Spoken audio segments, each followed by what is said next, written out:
Hello and welcome back to New Game Plus TV on tour. We are here in Melbourne, and actually for the first time in this season, we're going to be sticking in Melbourne for this one. My name's Jack and I'm here with Jamie. Hello. Hello, how you doing? Doing good. We are sticking in Melbourne because this part of New Game Plus TV on tour, we are heading to PAX Australia. It's a little convention. You might have heard of it before. It's literally just down the road from us, technically, kind of, sort of, maybe. Down the river. Close enough. Yeah. Indeed, you're going to see us on the river, a little bit further down, or in front of the convention centre, I believe it is. But PAX Australia 2024, rather. Mm-hmm. It was the 11th PAX Australia. It was. It was my 10th PAX Australia. Rookie numbers. And it wow, okay, 11 for you. Yeah, pretty much. Yeah. Every single one. I got the pass to prove it. But it's probably worth asking, is PAX Australia still relevant? Because it's changed a fair bit over the years. We had PAX Rising, the Indie Showcase is a really big part of why PAX Australia felt really exciting and really diverse and special, I think. Certainly for me. The AAA publishers were there. That wasn't really the case still. I guess, where were your kind of thoughts on how PAX Oz has changed and maybe how it should change from here on out? I mean, basically my core opinion about the whole thing is basically we need a space like PAX because there isn't really a gaming-centric convention in Melbourne. Like, there are all these pop culture conventions. That's great. That's awesome. But they have such a small, tiny, minuscule focus on gaming. It's like, well, I'm not really big into the TV shows that people watch. So it's like, well, I'll just go here for games. And it's like, it's not much there. But it's like, you have a big convention that is showcasing these cool new indie games, both in terms of video and board to people, and it's like, no, that's really cool. We need that in there still. Yeah. But in terms of like, hey, the big AAA things, it's like, well, there's not really that much to see there. But it's like, I don't think you go to PAX AAA gaming. You go to either socialize with people, you go to meet new people, you go to socialize with old friends, or you play indie games. Yeah. I mean, I think this year, 2025, might be a little bit different given we have new console hardware coming out. Not confirmed as of shooting, but I mean, the Switch 2 is going to come out in 2025. God, you hope so. I'm pretty sure 2025, I've already said that. Yeah, 2025, just no month. But that might be the biggest thing that we have because AAA gaming is just, I mean, games are still coming out multi-platform by and large. They're still coming out on PS4, on Xbox One. So AAA games, I think, might make a little bit more of a return, if only because of AAA hardware. But the indie space, I don't know. People really like the board games. I'm not a big board game boy. So I kind of like the indie games more so. Yeah, no, like, it's great that it's there, and it's great that it takes up so much space. Like, for those people who maybe prefer that, like, that's great. That's awesome. They deserve a space like that. Yep. It's not for me personally, but you know what? Sure, why not? If it gets more people there, like, is it that big a deal? And it's worth pointing out that it was quite busy at the tabletop sections as well. That's coming up a little bit later on in this episode. We're going to be talking about some of the impressions of the indie games that we played, of the show floor generally, as well as chatting to one of the Jackbox developers. That's coming up this episode on New Game Plus TV. Let's get into it. Wow. Okay, here we are, PAX show floor at the Jackbox area in the atrium. I'm joined by Allard from Jackbox Games. That's right, that's me. How you doing? I'm doing great. And so it's obviously Jackbox, long-standing institution. You're a long-standing institution inside of Jackbox. You're just saying that I'm old at this point. I mean, I'm delicate about it at least. So. Yeah, I've been with Jackbox, since the beginning. I originally met Jackbox when I was working at Berkeley Systems. Yep. And we developed a game called You Don't Know Jack back in 1995. So I was the original designer, artist, art director on that game. So yeah, we go way back. So my first PC, here's memory lane talk for you. My first PC, the first game I ever got given on it was someone gave me the discs for You Don't Know Jack. Okay. And so that was for in a time in Australia where there was a gap between American popular culture and where you'd see it in Australia. It filled that gap because suddenly I learned all these things about America that I would never have heard because I had to know them to answer the questions correctly. Sorry about that. That's all right. But it is interesting. The reason I bring that up is it is interesting to see how it started with the quiz idea, and they were always good fun, and obviously the voiceover sold it and all that kind of stuff. To become what it is now, the social gaming phenomena that it is. Like, did you ever see the trajectory going that way?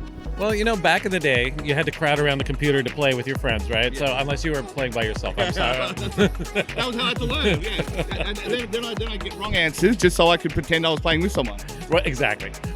So our big philosophy then was like bringing people together to play games. And back in the, when we were relaunching Jackbox / Jellyvision games in like 2008 and 2012, around that time, we were kind of thinking like, how do we sort of keep our brand moving forward, and what's our kind of catchphrase? Yeah. And it really stuck to bringing people together. And when we developed the phones as controller idea, and launched that first Fibbage game, it all seemed to connect. And then it just kept on writing itself. These games all started to kind of come together. Be like, how many different ways can we use this technology to get people to laugh and yell at each other and have a good time, essentially. And that is, and you mentioned that, you got my next question straight up. It was such a revolution, the idea of using a phone as control. Now, obviously, people had flirted with the idea, but no one had nailed it to that point where signing in out of servers was quick, it was prompt, you didn't need much internet connection. And obviously, in the early days, you might drop out occasionally or whatever, but nowadays, it's pretty rock solid. Like, you guys have that down. And was it one of those things where you're like, we need something like this to make it work? Or was it that it became a happy coincidence, we can do this instead, and just went down that path? Well, initially, it's funny because we started with this idea of like bringing big groups of people together, and we had this notion of doing a quiz game inside of movie theaters. Right. So we did this prototype of Lie Swatter, one of our games in the first pack, and we played it in front of hundreds of people in front of a movie theater, and we gave them a room code that they could join. Yeah. And it wasn't until after we were sort of celebrating that kind of prototype and that success at a restaurant down the street from the movie theater that we tried out our first prototype of Fibbage. And while we were playing that, people were showing up behind us being like, what's that game you play? And it was that same feeling as the original You Don't Know Jack, where people kind of drew towards the screen. And all of a sudden we were like, wait a second, there's something really here with this. Like, people can really connect together. And everyone's got a phone on themselves nowadays, and a lot of people are just standing around at parties looking at their phones, not doing anything. So we took advantage of that, took advantage of that phone culture, but also hopefully get people to kind of have fun together again. So that's where it started. And like I said, it's like kept on sort of manifesting in all these different ways of playing. And we haven't run out of any ideas yet. We got a whole bunch more that we're still working on. So, it's a fun business to be in. And that's great to hear, because like you obviously mentioned Fibbage and Drawful and Quiplash, and these are the kind of the core games, and you guys have released kind of the core pack, if you will, where I'm sure there's an actual name for it, but I'm not a marketing guy, but where it's those classic ones. But then occasionally you'll come up with like Trivia Murder Party. Trivia Murder Party is now my favorite. I want a game of Trivia Murder Party. I wasn't even in the room with it. I just was looking at the answers on my phone, and I got lucky on RNG guessing like fingers and stuff, right? So that to me still stands as one of my favorite memories around it. But like you say, like, you've got all these ideas, and every like pack you come out with, there's another 4. Like, you'll have 1 or 2. You may have like a tweak on a Fibbage or something, but there's 3 or 4 new, fresh ideas. Like, do you guys brainstorm a lot, or is it just kind of, hey, this might be an idea, and then you see where it goes? So every year, anybody in the company can pitch a game. So if you've got a game idea and you've got a prototype of it, let's play it together. And in fact, this year we've come off just a week of game jamming, where I think 10 groups of people, small little groups of people. You got an artist, a writer, an engineer, got together and solved these little prompts with different game ideas, prototyped them, and then we all played them together. And we've got some games now that we think we're gonna like green light for next year. So so we'll go through that process a few times, and you don't need to necessarily go through the game jam process. You might have an idea that you want to prototype yourself. Bring it to us. We'll play it. We'll try it, and we'll find out the best way to package it up. So that reminds me a lot of board game publishers and stuff. They're the same things. Like, show us and prove that it's a good thing, and we'll see what we can do, kind of thing. Yeah, exactly. And we sort of see ourselves as kind of board game publishers in a way. We're sort of a modern Parker Brothers. Right. So that's one way to look at it for sure. Now, this one is a little bit controversial, so we've got to go serious hats on for a second. What is the personal ruling for yourself as such an important pillar of the Jackbox community on using iPads as opposed to phones? Like, where are we at with, especially for the drawing ones? Where do we sit on that? I will use my pen on an iPad because, hey, I went to art school. I want to show off. I gotta, exactly. My parents paid good money for that art school. I'm gonna show it off in this dumb drawing I'm doing for Drawful. But I have no problem with people using that. Although I think the best drawings in Drawful and or anything that we do are the worst drawings. Modern art, right? Yeah, exactly. I mean, we call it naive. That's fine. So that's everything. So you guys have obviously you've had the recent release of, was it number 9? I think we're up to now. Yeah, actually, no, we're actually at, last year was 10. 10, you're right. Yes. And we just released a naughty pack, which is a sort of specialized pack of like, where we've sort of taken off all pretenses. The Australia pack. Yeah, exactly. We should have really rebranded it for Australia.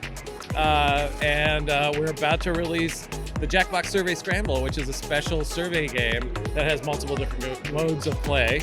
And super fun. We're going to unveil it today at the PAX event on our stage tonight at 7 p.m. And yeah, should check it out. It's a world premiere. So if you're watching this, get on the Googles after this because this will probably air after. Allard, thank you very much for your time.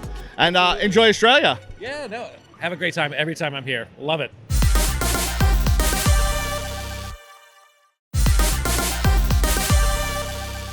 G'day friends, welcome back to New Game Plus TV, and we are out the front of PAX Australia 2024. It is the 10th anniversary of my first PAX, actually. It's not the 10th anniversary of the event because it started in 2013 and it was at the showgrounds. That fantastic event. It was a perfect event. No, it's no feedback at all. I mean, look, there is something, as someone who went to that, so this is my 11th PAX, there's something to hold an expo in the middle of winter where the weather's miserable, but the spirits were also relatively high, I guess. I mean, it's a weird combo, but it works out. Yeah, I mean, PAX has definitely come a long way, and there have been a lot of changes, and not all of them, I think, have been for the better, although, there have been plenty of changes that have been. I think that my first impression, especially on the Friday, was that it was pretty quiet in the grand scheme. There were fewer people, but then again, Saturday gets quite a fair bit busier, and then Sunday dies down a little bit as well. But I think the biggest shift for me is actually the composition of the show floor. So for folk who haven't been to PAX before, typically it's sort of the main exhibition hall is split into two main areas. One is, you could call one loosely the commercial side and one the community side. So on the community side, you've got console free play, retro games, tabletop stuff. A lot of tabletop stuff. But then in the commercial side, that's where you would see a lot of the AAA developers. Now, the AAA devs have pulled back a fair bit from PAX Australia, I would say safely in the last 5 years. From memory, there was Sony, I think Microsoft and Nintendo at PAX sort of like 17, 18, 19, but we haven't seen as much of that stuff now, and any footprint you do see from those companies is a fair bit smaller. Like, part of it also makes sense. Like, Nintendo held an event earlier this year in Sydney, which is like, hey, that's probably where most of their marketing budget went to. And not to mention, like, we're in October of this year. What else do they have to show? Like, the only big game coming out is what, Mario and Luigi Brothership, and then it's like, well, what's next? And we're at the moment we're just kind of just waiting for the next big thing. I mean, and you got Sony. It's like, well, what else do they have to show? Like, I mean, I think the only logical thing would be like, show off what the PS5 Pro can do. But it's also like, at the same point, are you really going to just show it off at an expo and try to convince people to spend $1,200 on a console? Like, I don't think that's kind of the audience of this event, to be honest. Yeah, and I think it's, to that end, the PAX Rising, the indie video games section of, again, loosely what I'm calling the commercial side, have always been sort of where a lot of the more exciting, experimental, weird stuff has been. And it's where I've spent, I would say, the majority of the time at most of the PAXs I've been to. PAX Oz is worth pointing out, because they're talking about like 20 years of PAX, but again, it's like PAX started in America 20 years ago, whatever. And honestly, only really kind of just been in America. Like, we're the only real international PAX, more or less. Yeah. And so it's the AAA game, the lack of AAA publishers, and to be fair, there are still some here, like I said, have meant that PAX Rising has had more of a focus. But interestingly, there are far fewer booths for indie game developers in PAX Rising. And so you've got actually this huge chunk taken up by, I think it's Final Fantasy XIV, that have got a big chunk of what would have previously been PAX Rising. You've got fewer booths, they're more spread out, which makes it more accessible, like, nicer to be around. You're not crammed in with people quite as much, but there's just not really as much content as I think we've seen, even post-COVID. There are also just a lot of activations from a lot of these big companies, which is also like, I mean, don't get me wrong, it's great to have like EA talk about The Sims here, but it's like you just walk up and take a photo and you tweet about it, I guess. And like, don't get me wrong, that stuff is cool, I guess, but it's like, what does it really tell me? Like, it's like, what's the value add? I mean, great. It's probably great for the company because, like, we get to, talk about the game, but also at the same time, it's like, okay, The Sims is a free-to-play game, so it's like, what are you selling? You've got like Diablo 4 having a photo activation. It's like, cool. Well, that's also an expansion pack, so you're gonna have to tell people about the new stuff added to it. So it's like, that doesn't really make any sense. Like I think there's only like a couple of really cool activations though. Like there's a couple of spaces which I think that actually works, is you're getting something out of it, and also feels like you are, you're seeing something really, like in depth. Like there is as an Xbox Game Pass for PC proof. It's just an old PC game store. It's someone like, in my mid-30s, it's like, okay, yeah, this is very specifically targeted towards me, but they got me. I am buying what they're selling, which is, it's great. It's interesting that like some of the AAA companies' products are here more as like a vibe thing than necessarily like trying to pitch you on a product. And I think with the Game Pass stuff, obviously they just want to see people on PC Game Pass, and that's like the whole point of the Tomcat Game Passage, I think they call it. But then it's the all of Zapcat Passage, which there's a hidden message in there. I want to see if you can pick up on it, DVOL. The problem is not many people on the show floor can, and so they're like, what's Zapcat or whatever it was? And clearly, I mean, I couldn't even remember the name. So it's got PC Game Pass, the only like letters lit up. But it's a cute activation, and then you just kind of pop out the back and you've got some PC Game Pass games hanging out there. But as far as AAA devs go, like Sega is here showing off Sonic Shadow Generations, I think it's called. That's right, which is the sort of remake of Sonic Generations, a game which I played 10 years ago. Yeah, I don't think too hard about that. And then Ubisoft have a lot of their stuff, but I don't believe there's much as far as like new or upcoming releases. I mean, they were going to, and then the world happened, and then basically they're like, yeah, we're delaying Assassin's Creed Shadow till February. It's like, okay, fair enough. I mean, hopefully that's for the best. Yeah, hopefully, absolutely. Like, anything to make the game better, I guess. Yeah, totally. So the remainder of the PAX the PAX Rising section, I've only played a few games. I mean, 420 Blaze It 2, it kind of gives the energy in the name. 420 Blaze It came out like 10, 13 years ago, something like that, and was this silly game. I think it came out actually around like, God, I remember Bulletstorm. Who the fuck remembers Bulletstorm? Apparently me, right? But 420 Blaze It 2 is still silly, camp, but also a really fun and tight feeling shooter, which is good. And then the other one that I played here that is again quite gimmicky is Squad Ops, where you have a like Joy-Con strapped to your thigh. So it's like Fire Emblem. It's themed like thinking of Snake Eater, Metal Gear Solid. Metal Gear Solid crossed with Fire Emblem because it's got different story and character endings crossed with Ring Fit Adventure. Fascinating. And so the gameplay centers around you strapping a Joy-Con to your thigh, and you move in what is a one-directional like layout of the map, but because you're like the movement, like the mechanics of it are just like you squat to crouch forward, you jump to dive, which can dive into guards if you want to knock them out. Okay. And then if you hold a crouch, you can pop into a barrel to be able to hide from guards. And it was maybe a little bit silly of me only halfway through PAX to go and do that, because I played through their entire demo and my legs are shaken. Like it's probably your exercise for the weekend, realistically. Yeah, well, that and the 10, 15,000 steps that you're going to end up doing on the PAX show floor. Yep.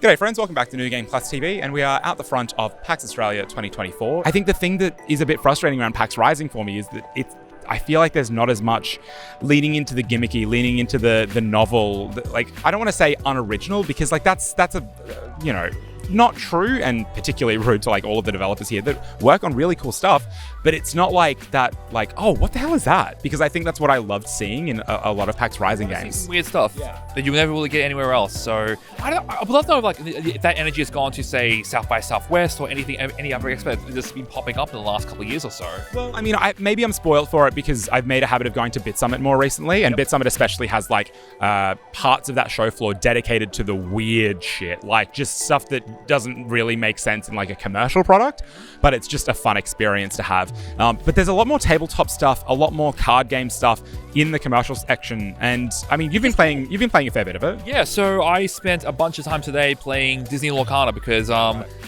not a Disney adult, I swear to God, but I really like I like Disney. I dabble in card games. That's like, okay, this is kind of like the big coming. I'd say probably the biggest kind of showing that game has had since it kind of launched in this country a few months ago. Yeah. So I finally got to sit down, play a few rounds. Like, I dabble in Magic, I dabble in Pokemon, and mostly in the digital front because trading cards cost money, and I don't want to kind of get into that habit. But it's a really nice kind of card game. Like it's straightforward, it makes sense. Like it's very streamlined, which I know for some people is a kind of a bad term, but it's like you know, if you sit down and play Magic Arena, it's like, well, okay, if I want to play the new stuff in Magic, there's like 5 or 6 different mechanics you have to learn, in addition to the 20, 30 odd years of mechanics that's been built up over time. So it's like, you know what?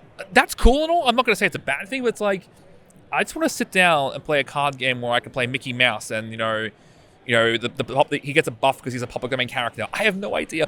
But look, I like it. I dug it. I spent $50 on cards today, but that's beside the point. Again, I like the card design. I like the game seems fun, and the only way to really play it now is to just actually buy the paper card because you can't really play the digital version. So it's like, if I want to play it, this is the way. Look, it's not the worst thing you could be doing on the PAX show floor. I mean, famously, Final Fantasy XIV is a booth that's been at PAX Oz for quite a few years now, and it's one of the booths that has a line at capacity at opening routinely, which is just mental to me because the game's been out in one form or another for 11 years. 14 fans are dedicated. Yeah. They are the coolest community. They are the most passionate community. They are the friendliest community. They are also the most dedicated community. Like, I think I've walked past like so many people who I know. Like, yeah, you play 14. You play 14. We know. We get it, but we love you. You played other tabletop games. So, a little bit. I actually played a bit of Star Wars Unlimited. Righto. Which is a Star Wars card game where traditionally the core concept is like, okay, you have vehicles, you have kind of characters, because Star Wars has a lot of those, but you also don't take turns in a traditional way. So in most card games, what you do is like, you have a whole bunch of actions for your one turn and you go to the next person, but now it's like, okay, I do one action, go to the next person. They do an action, swap back to you, go back forth until you kind of can't do anything. Then you kind of just, basically reset until eventually there is a winner. It's such a weird concept that creates a really fast-paced, really moving game. It's like, I've never really played anything like this. It took a little bit to get used to kind of wrap your head around it, but it's like, once you get used to it, it's like, it really makes sense, and I kind of really dug it. I didn't spend any money on it, though. Yeah, so I played a little Max Mustard today, which is one of the games from the PAX, from the showcase games. Yep. So that's a game that's been from Toast Interactive up in Brisbane. So it's a VR platformer, which is not exactly a new concept, but it's still a really novel concept. In fact, like, the idea of like VR platforming is like, okay, you've got the controllers, you're moving around normally, but it's like, no, you are the camera, like you're moving around. It's like, okay, well, how do I see where all the stuff is? Like, okay, I got to actually move my head, I got to move my body around, I got to actually be a part of the space. And it's games like Astrobot Rescue Mission or Moss that have done this before, but it's like, it's still a really novel concept. And I don't think I've ever really played a game like that in Australia. Like, that's kind of really cool.